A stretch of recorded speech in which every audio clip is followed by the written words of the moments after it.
एक गांव में सोनपरी नाम की एक महिला रहती थी। वो बहुत ही सुंदर थी और सुंदर के साथ साथ बहुत नेक और दयालु भी थी। सोनपरी जी, क्या आप मेरी थोड़ी सी मदद कर सकती हैं? मुझे समझ नहीं आ रहा मैं क्या करूं। अच्छा, क्या हुआ? क्या समझ नहीं आ रहा है आपको? और क्या मदद चाहिए आपको? मैं आपकी मदद अगर कर सकती हूँ तो जरूर करूँगी। आप बताइए। सोनपरी जी, मेरी बेटी की शादी के लिए कुछ पैसे चाहिए। उसकी शादी के काम के लिए कम पड़ रहे हैं। लाला बहुत ब्याज पर दे रहा है, इतना मैं कैसे चुका पाऊंगा? अरे आप चिंता न करें, ये लीजिए पैसे और अपनी लड़की की शादी कीजिए। और जब भी आपके पास हो मुझे दे देना। इस पर कोई ब्याज नहीं। आप बेफिक्र होकर शादी कीजिए। धन्यवाद। मैं आपको बता नहीं सकता आपने कितना बड़ा उपकार किया है मुझ पे। मैं आपको ये पैसे जल्दी ही लौटा दूंगा। आप उसकी चिंता न करें। आप जाकर बेटी की शादी संभालें। सोनपरी मदद करने से कभी पीछे नहीं हटती थी और लोगों की भरपूर मदद किया करती थी। पर वो एक चीज में गांव वालों की मदद नहीं कर पा रही थी। उस गांव में नदी पर लोगों की आए दिन लाश मिला करती थी। ये हमारे गांव में हो क्या रहा है? हर 2 दिन बाद यहाँ किसी न किसी की मौत होती है। हमें जल्द से जल्द पता लगाना पड़ेगा आखिर ये कर कौन रहा है। उसी रात उस रास्ते से एक आदमी गुजर रहा था। तभी अचानक, भैया जरा सुनिए। अरे भैया, आप तो डर गए। इधर तो आइए, मुझे आपकी मदद चाहिए। नहीं, हम किसी की मदद नहीं करते हैं। हम बहुत गंदे आदमी हैं। हमें घर जाने दीजिए ना। और वो आगे बढ़ने लगता है। ऐसे कैसे भैया? आप एक बार मुड़कर तो देखिए मुझे, क्या पता आपका इरादा बदल जाए। नहीं भाई, हमको नहीं देखना है। हमको माफ कीजिए और जाने दीजिए देवी जी। मैंने बोला ना कि मुझे देखो। समझ नहीं आता तुझे? गर्दन मुड़ते ही वो आदमी मर जाता है। पता नहीं लोग क्यों प्यार से सुनते ही नहीं है। कितना प्यार से बोला था, फिर भी घर जाने की रट लगाए बैठा था। अब घर पर बॉडी जाएगी तेरी। कम से कम मेरी खूबसूरती की तारीफ ही कर देता तो मैं तुझे छोड़ देती, पागल। फिर चुड़ैल उसको कंधे पर डालकर नदी के पास रख देती है, फिर गायब हो जाती है। फिर अगली सुबह, ये किसने किया? कल रात से ही गायब थे, बोले थे कि लेट होगा। मुझे तो लगता है कि जरूर कोई हमारे गांव को नुकसान करने के लिए ये सब कर रहा है कि लोग गांव छोड़कर चले जाएं। फिर तो वो गलत सोचता है। हम कहीं नहीं जाएंगे ये गांव छोड़कर, लेकिन मैं पता जरूर लगाऊंगा कि ये सब कर कौन रहा है। फिर एक गांव वाला आदमी रात होने पर उसी रास्ते पर निकल जाता है। तभी उसे पीछे से एक आवाज आती है। सुनो भैया, एक बात सुनो, क्या आप मेरी मदद कर सकते हैं? कौन हो तुम? इससे क्या फर्क पड़ता है कि कौन हूँ मैं? क्या आप मेरी मदद करेंगे? अच्छा, तो तुम उन लोगों में से हो जो लोगों को मार रहे हैं? उन्हीं में से नहीं, मैं इकलौती हूँ जो तुम लोगों को मार रही हूँ। हाँ, मैंने ही तो मारा है और अब तुम्हारी बारी है। अरे नहीं, मुझे नहीं पता था कि तुम एक चुड़ैल हो। तुम लोगों को मारो काटो, जो तुम्हें करना है वो करो, पर मुझे माफ कर दो। मुझे नहीं पता कि तुम क्या चीज हो। माफ कर दो, मुझे जाने दो। यहाँ से जाने दो। मैं अब यहाँ कभी नहीं आऊंगा। तुम्हें कैसे जाने दूं? मेरा आज का शिकार है तू। तुझे जाने दिया तो मुझे आज रात भूखे ही सोना पड़ेगा। और तू तो बड़ा उछल रहा था कि तू बहुत बहादुर है, तो सारी बहादुरी कहाँ चली गई? तुझे इसलिए छोड़ दूं कि तू जाकर लोगों को बता सके और लोग यहाँ आना बंद कर दे।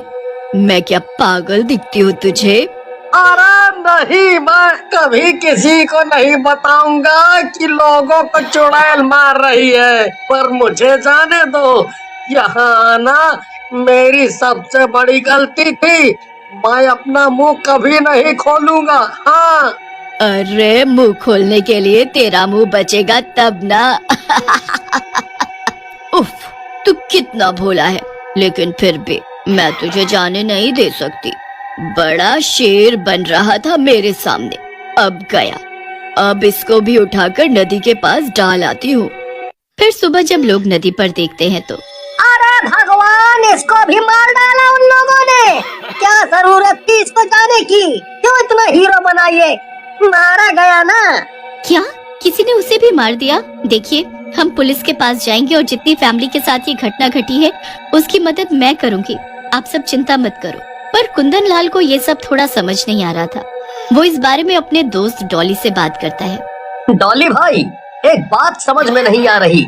अगर इनको मारने का बस इतना कारण है कि गांव खाली कराना है, फैक्ट्री लगाकर पैसा बनाना है, तो खूनी इनकी चेन, घड़ी, पर्स, फोन क्यों नहीं ले जाते हैं? ये सब ऐसे ही किस लिए छोड़ दे रहा है? लगता है कि तुमको भी मरना है, तभी इतना बोल रहे हो। वो भी बोल रहा था, देखो क्या हुआ। ये बहुत बुरा है। किसी के साथ ये हो रहा है तो हमें इस बारे में चर्चा करनी होगी। सभी लोग उससे सहमति जताते हैं। भाई कुंदन, आज तो लेट होगा मुझे। अभी मैं इस रास्ते पर हूँ और इधर अंधेरा बहुत है। मुझे तो डर भी लग रहा है। अच्छा चल, मैं आता हूँ। अरे भाई डर मत, आराम से आ। हाँ। इतना कहकर सुनील फोन काट देता है, पर कुंदन लाल को टेंशन होने लगती है। सुनिए, क्या आप मेरी मदद कर सकते हैं? कौन है? कौन है वहाँ पर? और आपको क्या मदद चाहिए? आप मेरी मदद करेंगे क्या?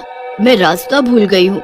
इधर कुंदन लाल सुनील की चिंता में उसी सड़क पर आ जाता है, पर सुनील को किसी से बात करता सुन वो दोनों की बातें छुपकर सुनने लगा। सुनील, ये किससे बातें कर रहा है? कहीं ये उन लोगों में से तो नहीं है? सुनो, आप कहाँ रहती हो और इतनी रात में यहाँ क्या कर रही हो? मैं यहीं रहती हूँ और तू मेरा शिकार है। अब मैं तुझे आज मार डालूंगी। ये क्या? ये तो चुड़ैल निकली। कितनी गंदी दिखती है। अब मैं सुनील को कैसे बचाऊं? मैं इसका ध्यान किसी और तरफ करता हूँ, तभी मैं सुनील की मदद कर पाऊंगा। वो दूसरी तरफ पत्थर फेंकता है जिससे चुड़ैल का ध्यान उस ओर जाता है और कुंदन लाल सुनील को लेकर भाग जाता है। ढूंढने पर भी जब चुड़ैल सुनील को नहीं ढूंढ पाती तो वो वापस जाने लग जाती है और वो दोनों उसका पीछा करते हैं। आज तो कोई भी शिकार नहीं मिला। एक मिला भी तो भाग गया, पर वो कौन था झाड़ियों में? मुझे किसी इंसान की गंध तो आई है कि जरूर कोई और भी था जिसने उसे भागने में मदद की है। चलो कोई बात नहीं, कल तो पता लग ही जाएगा। भाई सुनील, ये तो अपने ही गांव में जा रही है। क्या ये हमारे ही गांव में रहती है या फिर कोई और शिकार ढूंढने जा रही है? हमें गांव के लोगों को सतर्क करना चाहिए। नहीं, रुको रुको कुंदन लाल, देखो उसने साधारण वेशभूषा ले ली है। मुझे तो लगता है वो यहीं रहती है। वो हमारे ही गांव में रहकर हम लोगों को मार रही थी। पर ये है कौन? अच्छा चलो देखते हैं ये किसके घर में जाती है। हाँ, तुम ठीक कह रहे हो। अचानक से इसने सुंदर स्त्री का रूप ले लिया है, पर इसका चेहरा नहीं दिखाई दे रहा है। ये कौन है आखिर? सुनील और कुंदन लाल उसका चेहरा देख लेते हैं। गांव वाले और सुनील कुंदन लाल के साथ आते हैं। वो सारे सोनपरी के घर पर थे। क्या हुआ? आप लोग सब एक साथ मेरे घर पर क्यों? हमें पता लग गया है कि तुम एक चुड़ैल हो। अब भोला बनने का नाटक मत करो। गुस्से में तुम सारे पागल हो गए हो क्या? नहीं, ये सच बोल रहा है। सुनील को देखते ही सोनपरी चुड़ैल का रूप ले लेती है। हाँ, मैं ही चुड़ैल हूँ और गांव के लोगों को मैंने ही मारा है, क्योंकि मैं अपनी खूबसूरती और जवानी बरकरार रखना चाहती थी, जिसके लिए मुझे इंसानों की बलि देनी होती है और फिर नदी में नहाकर घर आ जाना होता है। पर अब मैं तुम सबको मार दूंगी। तुम्हें क्या लगा तुम लोग मुझे मार दोगे? बेवकूफ लोग, अब अपनी जान बचाओ। एक तो मैं तुम्हारी मदद भी करती थी, पर अब आज सब मरोगे। गांव वाले डर जाते हैं और पीछे हटने लगते हैं। तभी कुंदन लाल भागते हुए आता है और अपने घर में रखे पूजा किए हुए खंजर को निकालकर उस चुड़ैल को मार देता है। मैंने इसे पूजा के खंजर से मार दिया है। अब ये कुछ देर उठ नहीं पाएगी। उससे पहले हमें इसको जलाना होगा। चलो जल्दी से इसे जला दो। और वो सब चुड़ैल को जलाकर मार देते। एक शहर में पंकज अपनी पत्नी उमा और बेटे तुषार के साथ रहता था। उनके साथ उसकी बूढ़ी माँ शीला भी रहती थी। शीला बहुत बूढ़ी थी। बुढ़ापे के मारे वो ढंग से चल फिर भी नहीं सकती थी। लाठी लेकर चलना पड़ता था उन्हें। ओ बहू, जरा इधर तो आ। हाँ माँ जी, क्या बात है? कुछ बताना चाहती हो मुझे? हाँ, वो आज मेरा मन मालपुए खाने को बहुत कर रहा है। जरा बना कर खिला दो। इस बुढ़िया को बढ़िया बढ़िया खिलाकर मैं तो थक गई हूँ, पर इनके मुंह से खजाना बताना नहीं निकलता। मुझे पता है बहू, तू क्या सोच रही है। तू खजाने के बारे में सोच रही है ना? हाँ हाँ माँ जी, बताओ ना, मैं तो तुम्हारी बहू हूँ ना। देखो मैं तुम्हारी कितनी सेवा करती हूँ। तभी नहीं बताती मैं तुम्हें खजाने के बारे में। जिस दिन मैंने तुम्हें खजाने के बारे में बता दिया, उस दिन से तुम मेरे खाना पीना सेवा सब बंद कर दोगे। उमा गुस्से में किचन में चली जाती है और शीला के लिए मालपुए बनाने लग जाती है। माँ की बातों का बुरा मत माना करो, तुम बहुत बूढ़ी हो गई हैं, इसलिए बुढ़ापे में कुछ भी बोल देती हैं। देखो पंकज, ये माँ ना बहुत ज्यादा बोलने लगी है। मुझे तो ऐसा लगता है ये 100 साल नहीं 200 साल तक जिएंगी, तब तक तो हम मर भी जाएंगे। फिर भी हमें खजाने के बारे में कुछ नहीं बताते। ओहो, क्यों परेशान हो रही हो? तुम बस माँ की सेवा करती रहो, मेवा तुम्हें मिल ही जाएगा। ऐसे ही कई साल बीत जाते हैं। अब तुषार बड़ा हो चुका था, उसकी शादी हो चुकी थी, माँ बाप अपनी जिंदगी जी चुके थे। वो अब इस दुनिया में नहीं थे, पर तुषार की दादी शीला अभी भी जी रही थी। वो बहुत बूढ़ी हो गई थी, बस बिस्तर में ही लेटी रहती थी। दादी, आपसे खजाने के बारे में पूछते पूछते माँ पिताजी दोनों चल बसे, पर आपने उन्हें कुछ नहीं बताया। तूने सही कहा, मैंने उन दोनों को बहुत परेशान किया। हे भगवान, मुझे क्यों नहीं उठा लिया? पर अब नहीं, मैं अब सब बता दूंगी कि खजाना कहाँ है, क्योंकि मेरा वक्त अब पूरा हो गया है। ये सुनते ही तुषार और सुषमा बहुत खुश होने लगते हैं। दादी, फिर चुप क्यों हो? जल्दी बताओ। वो जो है ना मेरा गा। इतना कहते ही तुषार की दादी अपना दम तोड़ देती है। वो मर चुकी थी। दादी चुप क्यों हो गई? बोलो ना आगे क्या मेरा? सुषमा, दादी अब कभी नहीं बोलेंगी, क्योंकि वो मर चुकी हैं और मरते मरते अपने साथ खजाने का राज भी ले गईं। अरे, मरने से पहले खजाना कहाँ है ये तो बता जाती। दोनों मिलकर दादी का अंतिम संस्कार कर देते हैं। दादी चली गईं, खजाना भी ले गईं। सालों पहले बता दिया होता तो हम लोग ऐश की जिंदगी जी रहे होते। अब सोचने से क्या फायदा। सुनो जी, मैंने अपनी सहेली से सुना है कि हम मरे हुए लोगों से भी बात कर सकते हैं। क्यों ना हम भी दादी की आत्मा से बात करें? वो जरूर हमें खजाने के बारे में बताएंगी। ये सब बकवास है। पढ़ी लिखी होकर तुम कैसी बातें कर रही हो? एक बार पूछने में क्या जाता है? सुषमा अगले दिन अपनी सहेली से पूछ लेती है। उसकी सहेली किसी तांत्रिक बाबा के बारे में बताती है, जो मरे हुए लोगों की आत्माओं से बात कराता है। तुषार और सुषमा दोनों उस बाबा के पास जाते हैं। बाबा, हमारी मदद करो, हमारी अपनी दादी की आत्मा से एक बार बात करवा दीजिए। दादी की कुछ अधूरी इच्छाएं थी, हमें वो पूरी करनी है। ठीक है बेटी, कराते हैं बात। बाबा अपनी पोटली से एक छोटी सी बोतल निकालता है और सुषमा को देते हुए, इस बोतल में जादुई पानी है। पहले तुम दादी को पुकारना और इस बोतल से थोड़ा पानी निकालकर उस जगह छिड़कना जहाँ तुम उसे देखना चाहती हो। तुम्हारी दादी की आत्मा तुम्हारे सामने होगी। ठीक है बाबा। फिर दोनों अपने घर आ जाते हैं। घर पहुँचते ही सुषमा पहले दादी को पुकारती है और बोतल से थोड़ा पानी निकालकर सामने छिड़क देती है। तभी उनके सामने दादी की आत्मा तो नहीं, दादी चुड़ैल बनकर सामने खड़ी होती है। तुमने मुझे क्यों बुलाया? दादी, दादी, तुम मरने से पहले कुछ बताने वाली थी खजाने के बारे में। कहाँ है खजाना? बता दो। तुम अपने पोते को नहीं बताओगी? हाँ बताती हूँ, पहले थोड़ी खुली हवा में सांस तो ले लो। हमारे पास इतना समय नहीं है दादी, जल्दी बता दो खजाना कहाँ है। तुम्हें वापस भी भेजना है हमें, जहाँ से तुम आई हो वहाँ। वापस? मैं वापस नहीं जाने वाली। और रही खजाने की बात, वो मैं बाद में बताऊंगी। अभी थोड़ा बाहर घूमाऊं।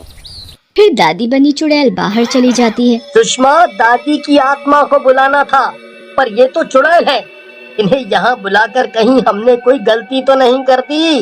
तभी बाहर से जोर जोर से लोगों के चिल्लाने की आवाज आती है। चुड़ैल, चुड़ैल, भागो, अपनी जान बचाओ सब। अरे यहाँ चुड़ैल है। तुमने बिल्कुल सही कहा तुषार, ये तो खुलेआम दुनिया में घूम रही है। अब क्या करें, कहीं ये दादी किसी को कोई नुकसान न पहुंचाए। रात हो जाती है। सुषमा और तुषार दोनों गहरी नींद में सोए होते हैं। आधी रात का वक्त था। तभी दो चोर उनके घर में घुस जाते हैं और इधर उधर ढूंढने लगते हैं। जल्दी जल्दी ढूंढ तो रहा हूँ। कहाँ है? पूरा घर छान मारा पर कहीं नहीं दिखा। कोशिश करते रहो, जल्दी करो बस। अगर किसी ने देख लिया ना तो बड़ी मार पड़ेगी। हाँ। तभी वहाँ चुड़ैल दादी आ जाती है। क्या ढूंढ रहे हो यहाँ? चुड़ैल, भागो भागो यहाँ से। पहले बताओ, तुम यहाँ क्या चोरी करने आए थे? नहीं बताया तो मैं तुम्हें खा जाऊंगी अभी। वो हमने सुना था कि इस घर में खजाना छुपा है, तो हम वही चोरी करने आए थे। खजाना? अभी देखियो खजाना तुम्हें, ये लो। खजाने की पूछते पूछते माँ पिताजी भी भगवान को प्यारे हो गए, पर तुमने कभी उन्हें कुछ नहीं बताया। अभी मुझे बहुत नींद आ रही है, मैं चली सोने, सुबह बात करते हैं। जोर जोर से खर्राटे लेकर चुड़ैल सो जाती है। ये दादी ने तो बड़ा ही दुखी कर दिया है। ये अभी भी इतनी आसानी से कुछ नहीं बताएंगी, हमें ही कुछ करना पड़ेगा। अब हम क्या कर सकते हैं? तुमने बताया था ना एक बार कि दादी कभी गांव में भी रहा करती थी, बस हमें वहीं जाकर पता चलेगा। दोनों चुपचाप दादी के गांव में जाते हैं और लोगों से पूछना शुरू कर देते हैं, पर वहाँ किसी को कुछ भी नहीं पता था दादी के बारे में। यहाँ आकर भी कोई फायदा नहीं हुआ। अगर चुड़ैल को पता चला कि हम लोग यहाँ उनके गाँव आए हैं खजाने की खोज में, तो पता नहीं क्या करेंगी हमारे साथ। पता है ना उन चोरों के साथ क्या किया था? अभी भी एक रास्ता बचा है हमारे पास। इसी गांव में जिस झोपड़े में वो सालों पहले रहा करती थी, दादाजी के मरने के बाद दादी बिल्कुल अकेली पड़ गई थी। इसलिए पिताजी ने दादी को शहर अपने पास बुला लिया था। जरूर हमें वहाँ कुछ पता चलेगा। दोनों दादी के झोपड़े के पास पहुँचते हैं। झोपड़े की हालत बहुत बुरी थी, वहाँ पैर रखने की जगह भी नहीं थी। ओहो सुषमा, इस झोपड़े की हालत तो बहुत बुरी है। दादी कैसे रहती होंगी यहाँ? वो सब छोड़ो और जल्दी से खजाना ढूंढो। वहाँ चुड़ैल को पता चल जाता है। अच्छा जी, तो ये बात है, अब मुझे भी वहाँ जाना ही पड़ेगा। चुड़ैल भी गांव में पहुँच जाती है। तुम दोनों आखिरकार यहाँ आ ही गए। दादी वो हम यहाँ ऐसे ही आए थे। दादी, तुम यहाँ कैसे रहती थी? इस हालत में भी तुमने पिताजी को कैसे पढ़ने के लिए शहर भेजा होगा? तुम्हारे पास अगर खजाना था तो तुमने कभी अपना झोपड़ा ठीक क्यों नहीं कराया? तुमने सही कहा, जब मैं यहाँ तुम्हारे दादाजी के साथ रहती थी तब हमारे पास कुछ नहीं था। बस एक छोटी सी जमीन थी जिस पर तुम्हारे दादाजी खेती किया करते थे, उसी से हमारा घर चलता था। हमारा सपना था कि हमारा बेटा शहर जाकर पढ़े।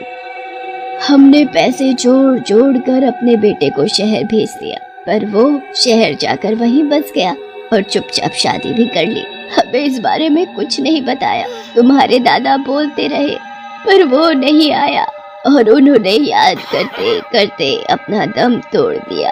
दादी, ये पिताजी ने सही नहीं किया आपके साथ। अब तुम चिंता मत करो, मैं तुम्हारा पोता, मैं इस झोपड़े को ठीक करूँगा।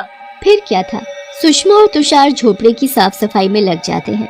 सफाई करते करते उन्हें वहाँ एक पुराना सा बॉक्स मिलता है। दादी देखो, ये क्या है? ये तुम्हारे लिए ही है, इसे खोल कर देखो। दोनों बॉक्स को खोलते हैं तो उनकी आंखें फटी की फटी रह जाती हैं, क्योंकि उसमें खजाना था। ये वही खजाना है जिसके बारे में तुम पूछा करते थे, और अब ये तुम्हारा है। आज तुम्हारे पिताजी यहाँ आते तो ये उनका होता, पर उनकी किस्मत में खजाना नहीं था। अब मेरा भी सपना पूरा हुआ, इस झोपड़े को घर बनाने का, जो तुम दोनों ने पूरा किया। चुड़ैल दादी इतना कहकर गायब हो गई।